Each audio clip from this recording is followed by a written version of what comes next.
మరో breaking news చూస్తున్నాం. హైదరాబాద్ ఇప్పుడు ఈ నగరం అగ్ని ప్రమాదాలకు కేర్ ఆఫ్ అడ్రస్ గా మారుతోంది. నగరంలో ఎప్పుడు ఎక్కడ ఏ అగ్ని ప్రమాదం గురించి వినాల్సి వస్తుందోనని నగరవాసులు హడలిపోతున్నారు. శనివారం గుడిమల్కాపూర్లోని అంకుర ఆసుపత్రిలో జరిగిన అగ్ని ప్రమాదంతో మరోసారి నగర ప్రజలు ఉలిక్కిపడ్డారు. ఒక్కసారిగా భారీ ఎత్తున మంటలు చెలరేగటంతో ఏం జరుగుతుందో కాసేపు ఎవరికీ అర్థం కాలేదు. గత నెల నవంబర్లో నాంపల్లిలో జరిగిన అగ్ని ప్రమాదంలో 6గురు సజీవ దహనమయ్యారు. ఆ ఘటన మరొక ముందే మరో అగ్ని ప్రమాదం చోటు చేసుకోవడంతో నగర వాసులు తీవ్ర భయాందోళనకు గురయ్యారు. నగరంలో ఎక్కడో ఓ చోట ఎప్పుడూ అగ్ని ప్రమాదాలు చోటు చేసుకు ఉండటంతో నగర వాసులకు కంటి మీద కునుకు లేకుండా చేస్తోంది.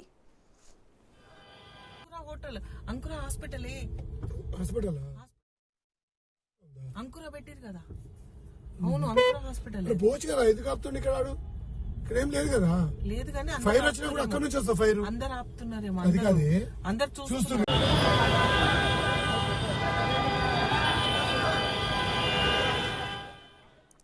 నిన్న గుడిమల్కాపూర్, మొన్న నాంపల్లి, అంతకుముందు సికింద్రాబాద్, వరస్తిపులం, గోసామహల్, రాజేంద్ర నగర్ ఇలా వరుస అగ్ని ప్రమాదాలు భాగ్యనగరాన్ని బెంబేలెత్తిస్తున్నాయి.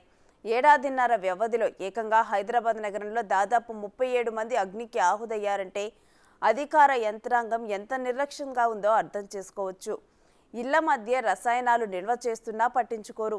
ఫైర్ సేఫ్టీ పట్టించుకున్నా అటువైపు కన్నెత్తి కూడా చూడరు. ప్రమాదం జరిగిందంటే ఇట్టే అక్కడ వాలిపోయి ఏదో హడావిడి చేస్తారు. అప్పటికప్పుడు తాత్కాలిక చర్యలు తీసుకొని ఆ తర్వాత ఆ సంఘటన గురించే మరచిపోతారు. ఫలితంగా జనాల ప్రాణాలు అగ్నికి ఆహుదవుతున్నాయి.